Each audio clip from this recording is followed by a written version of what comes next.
Welcome everyone to Book Date with 8, a CBS 8 book club where we read a book with a local San Diego angle or written by a San Diego-based author. This quarter, we're reading Run Away With Me by Brian Selznick, a local author. In the young adult book, main characters Danny and Angelo meet in Rome to explore the city together. Over time, their relationship grows romantic, all while Danny's time in Rome runs short. We're excited to have Brian Selznick here in studio to talk more about his new book. Hello, thanks for being with us. Hi there, thank you so much. The synopsis that I gave was a 2-sentence long synopsis, and it's hard to kind of encapsulate everything that this book has. It's part kind of graphic novel, part novel.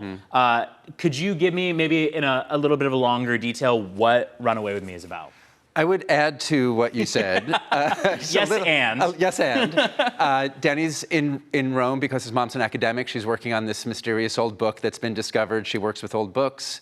And there are 3 other love stories that take place through history with between 2 men, one in the 1940s, one in 1900, and one in the 1600s. And those all weave together, and it's about how queer people have always existed, and even when no one wants you to fall in love, we still find ways to do it. That's kind of part of the plot line throughout. Was your intention to kind of give young people reading the book an awareness that queer people have always been around? Yeah, I grew up in New Jersey in the 70s, and I didn't know anyone else was queer. And it wasn't until I got to college and then New York afterwards that I discovered I was part of a history that stretched all the way back through time. And I think knowing about that history is really important. I think that while we learn about Rome, kind of going through the book, there's also this through line where you're constantly being reminded every chapter how much more time Danny has in Rome. And I feel like the whole time you're wondering, what's going to happen? Are they going to stay together? Are they going to break up? Is there going to be a falling out? You know, I feel like I ran through every possible plot line in my head. Did you already have that figured out, what you wanted the 2 main characters to do at the end, or were you conflicted too? I had a sense of what was going to happen pretty early on. It is a countdown, and Danny does have to leave Rome at the end of the summer, and they are 16, but I knew what the last line was going to be from pretty early on in writing the story. When we cover Rome, there's so much ground to cover there. Tell us about how you did some of that yourself. I mean, you knew Rome, you had been before, but between COVID and when you were a young boy too, how did that come to be? Yeah, it was amazing because we got to live, my husband and I got to live in Rome for about 8 months during the pandemic. So we had the city to ourselves, the streets were empty, the museums were empty, there were no tourists, no Italians going out. So I got to see the city in a very, very rare, unusual way. And I really wanted to find ways to turn that into parts of the story, even though the story isn't an academic, or isn't a, the story isn't a like a nonfiction. Yeah, it's not nonfiction, and it's not a pandemic book. Right, that makes sense. And we've actually had so many authors on who have a similar storyline that the book kind of came to be during the pandemic, when I feel like a lot of creatives had a lot of time to themselves to figure out what they wanted to do next. Yeah, I think we were all changing, the world was changing, and some people wanted to write things that were very much about that, and I think some people wanted to write things that were a metaphor for that, and I think some people didn't want to write about it and turned out writing about it anyway. Indirectly or directly. One cool thing about this is you look at it, and you can kind of see on the spine some other colors of pages. For the first, 100 pages of this is all different pieces of artwork about Rome, about the 2 lovers themselves, or a variety of the kind of through lines that you talk about. You did this, right? Yeah. So you're part illustrator as well? Was that always part of your wheelhouse? Yeah, I actually grew up drawing first and then came to writing later. And so I wanted to start the book with essentially the version of Rome that we experienced where it was empty. So you get to go through a version of Rome in the beginning of the book, like when you are then reading the book, you have a memory of having been through the city, even if you've never been there. And I will say there are drawings at the end, but if you can wait until you get to them. So wait until, don't go through all the drawings in the front and back. Do the front drawings, read the book, and then the back ones. That would be my advice. Okay, I like it. What are you working on now? I mean, this is, of course, like, I feel like there's the whole press circuit around this book being released. It's just over a month old. But do you already have things lined up beyond this? Yeah, I just finished an amazing tour, and I am now really excited about working on another story in the young adult world. Okay. I did picture books, I've done chapter books for middle grade readers, but this is my first young adult novel, and I really loved it. Well, exciting stuff to come. If people at home want to follow you, do you have Instagram, website? I do, at thebrianselznick.com. Brian Selznick was taken. Okay. So at thebrianselznick at Instagram. Perfect. Okay. Yeah. We have a lot more to come after the break. We're going to be joined by our panel to go in depth with Run Away With Me and get viewers' questions answered at home. But people should go grab a copy. Warwick's, any local bookstore has got it. We'll be right back with much more. Stay with us.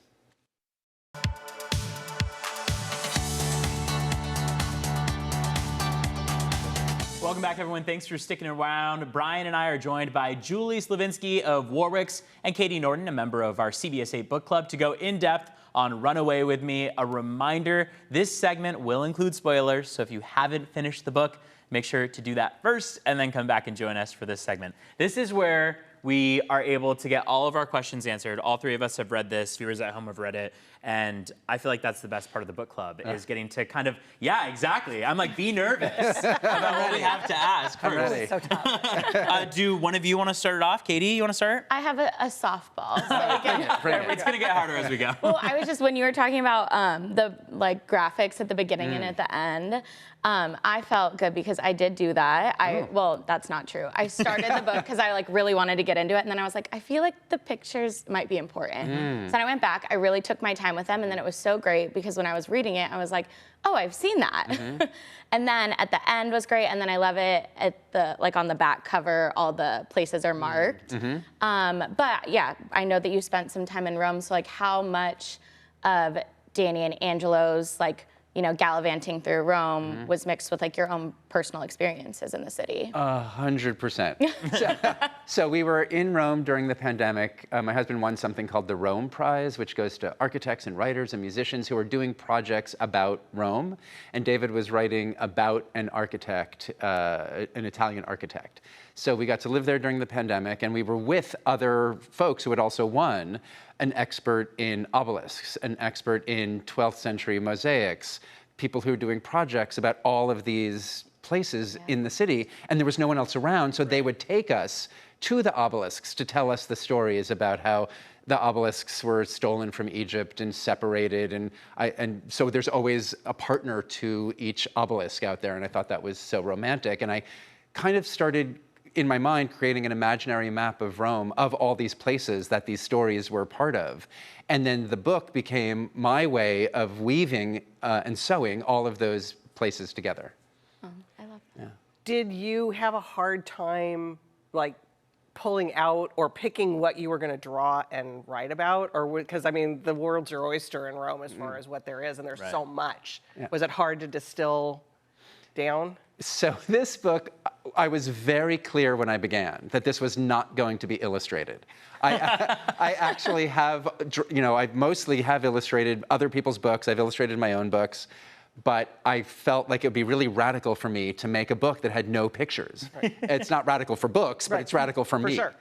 And my editor, David Levithan at Scholastic, felt pretty strongly that there could be a reason that we use pictures in the book. And so that's how we got the idea to make this introduction, this tour through the city of Rome at the beginning. And it does look like you're alone in the city, but hopefully everyone noticed there is a person that you're following through the city. And I, at first thought, I didn't want there to be any people on the streets. So I thought that also meant I shouldn't have any people in the pictures, no statues of people. So it was roads and buildings and things like that. And my editor said, this is a book about these two boys who were falling in love. And the city is filled with statues of naked people.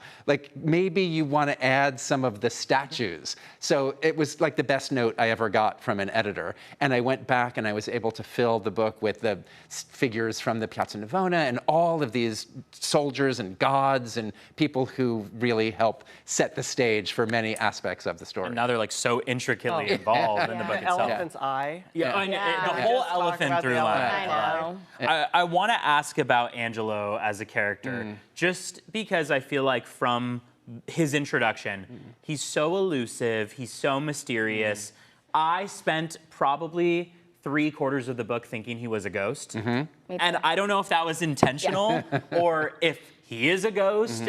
Can you give us a little background understanding of who Angelo is as a character? I write in a very backwards way. So I don't start with the plot. I don't start with characters. I usually have a city, and I have a sense of the age of the characters and the genders of the characters. So I knew early on it was 2 boys who were 16 in Rome, but I didn't know who they were.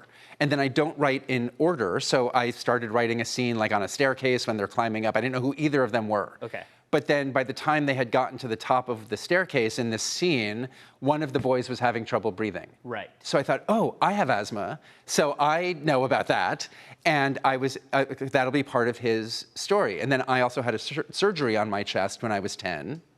So You're Angelo. I am, in many ways, Angelo, physically. Yeah. And then I didn't know what the characters' names were.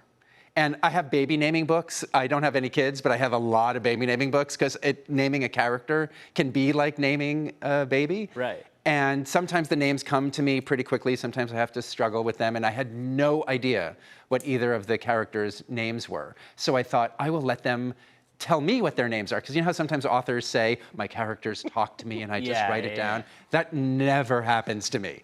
So I thought, I'm going to try it. So I wrote the scene where the 2 boys meet. It was like the 5th scene I wrote. They had already been doing other stuff, but I said I should write the scene where they meet. And it got to the point where the one character said to the other, what's your name? And the only thing that came into my head was, I don't have a name, which isn't a good answer for me, because I didn't know still what the name was. And then I thought, well, what if the character actually says that? And then what if they name each other? Because those would be different names than the names their parents would give them, which is essentially the names I would give them. So Angelo is named by Danny because he looks like an angel he saw on the ceiling of a church. But if I had given him the name Angelo, it would be a little too on the nose. Like, hi, my name's Angelo. Oh, what a coincidence. You look like an angel. But this boy is naming him. And so they name each other, which I then realized meant that we don't know their actual names, to the point where I forgot that those weren't their actual names. When Michael came back at the very end of the book, I was like, when we talk about this, do I call him Michael? I was like, that's not who I know him as. I had the same experience.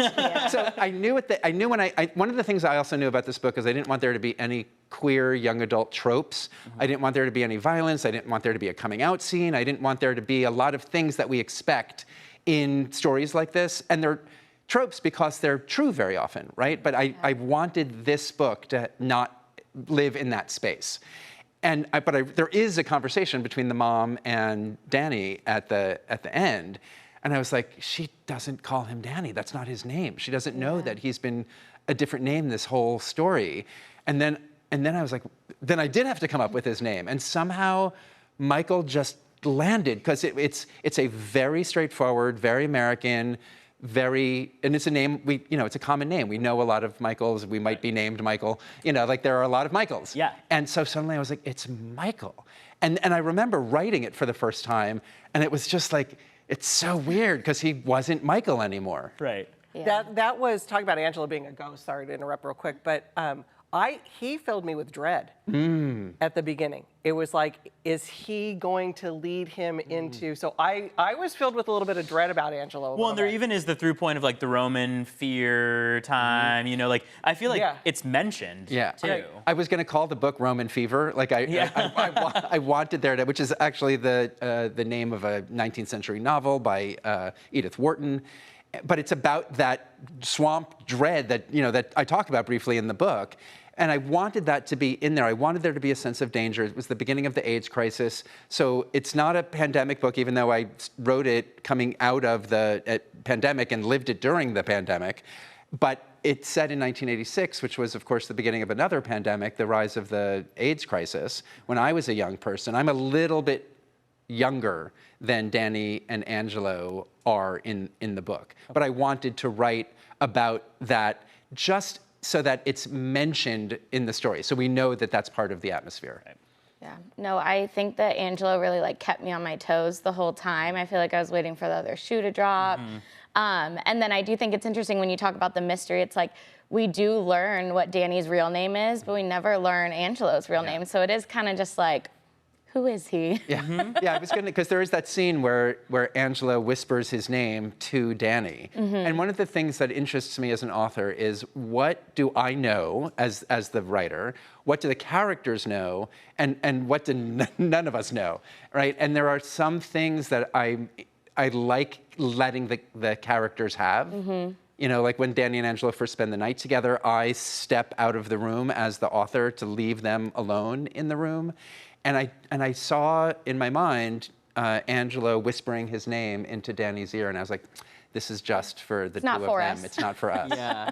I love that. Well, and you mentioned his mom, and I was curious if that scene was meant to be an acknowledgement where the mom recognized that he was gay, or if she was truly unaware and just being like, "This is your friend." Did you leave it up to the reader's interpretation for that reason? Yeah, I wanted. The mom was the hardest character to write.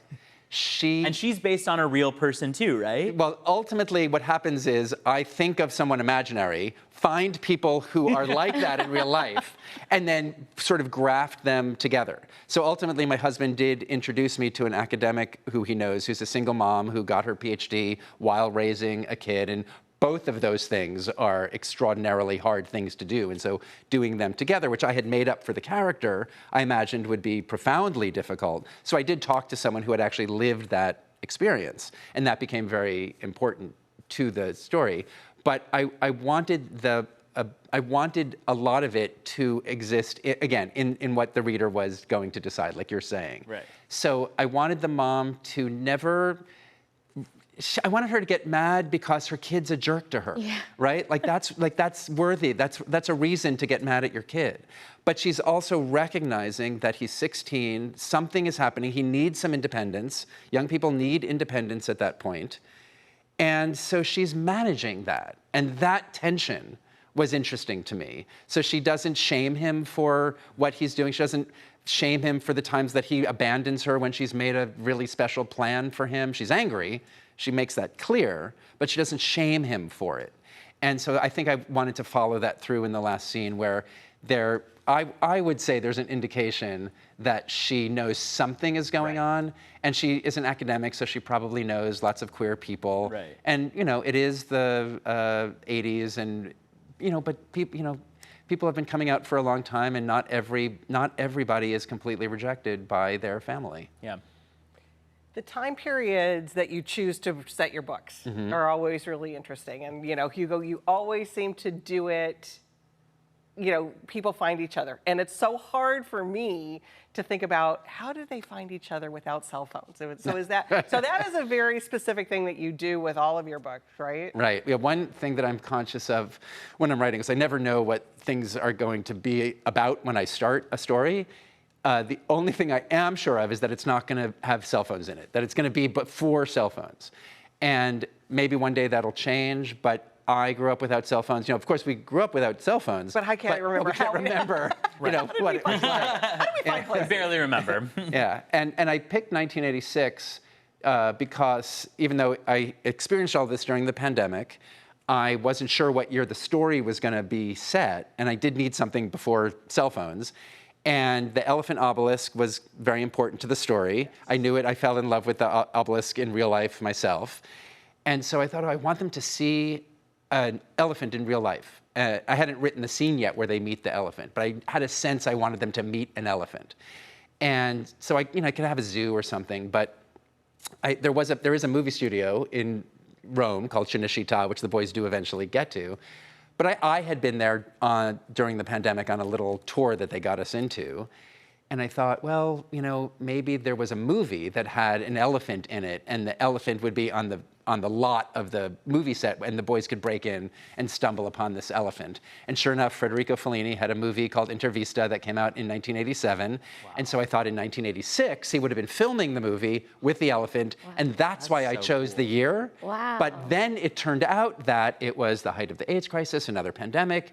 before cell phones, like all of the things lined up. So now it seems like it's the central reason I set the story in that year, but it's only because I needed an elephant. Oh, that's so interesting.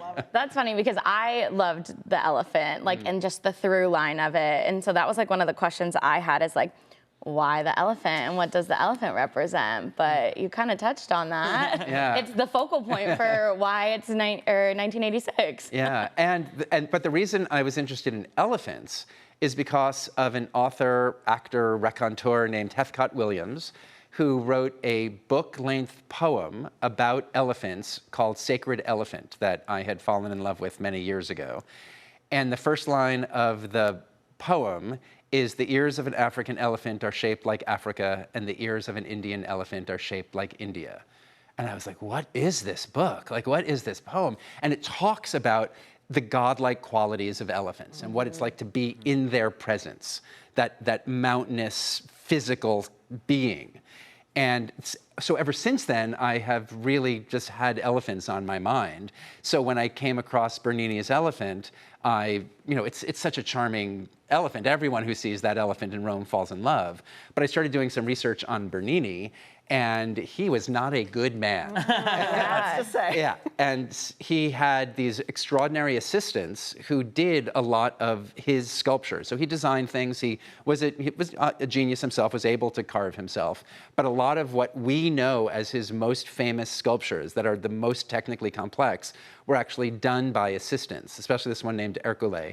And so the assistant who I ended up inventing for the story in one of the backstories was based on a real person as well. We are almost out of time, but right before we go, I wanted to touch on the topic of this being a queer book, because Julie and I talked about it. We were like, do we include this type of book? Because there is always kind of natural pushback in the young adult realm to be talking about queer stories. Yeah. Did you have any trepidation? Why did you write it between two male characters? I imagine that this is something personal to you. Yeah, I mean, I fell in love for the first time at 30, so You're like, it wasn't 16 for you. I was imagining that like half a lifetime earlier, but that love and that experience, I think, is universal. And it's something that hopefully a lot of people experience. The people who want to experience hopefully get to experience it. And just because you're queer doesn't mean that you can't experience that kind of love. And just because society says we don't want you to exist doesn't mean you don't deserve that love, because they are wrong. And so I was writing this during the Biden administration, and again, I wanted to talk about that history, because when I learned about that history, it gave me a feeling of stability that I did not have. Right. So the fact that it's coming out in this political landscape right now, and the book has two boys kissing on the cover, and we're able to be here now talking about this book, and Warwick's has been supportive, and Scholastic, my publisher, is so supportive, and we're willing to be front and center and say, this is important, that I hope that message will get to young people, and that they will be able to understand that we are on the right side of history. Yeah, I mean, as a gay person reading it myself, I was like, that there's nothing wrong about this type of book. So it makes sense. Yeah, thank you so much for writing it. Amazing book. Thank you, too, for joining us, of course. And thank you at home for joining us as well. Remember, you can find Runaway with Me at local bookstores, including at Warwick's in La Jolla, the country's oldest continuously family-owned and operated bookstore. Stay tuned to CBS8.com/book club to find out what our next book club selection will be. We'll be right back.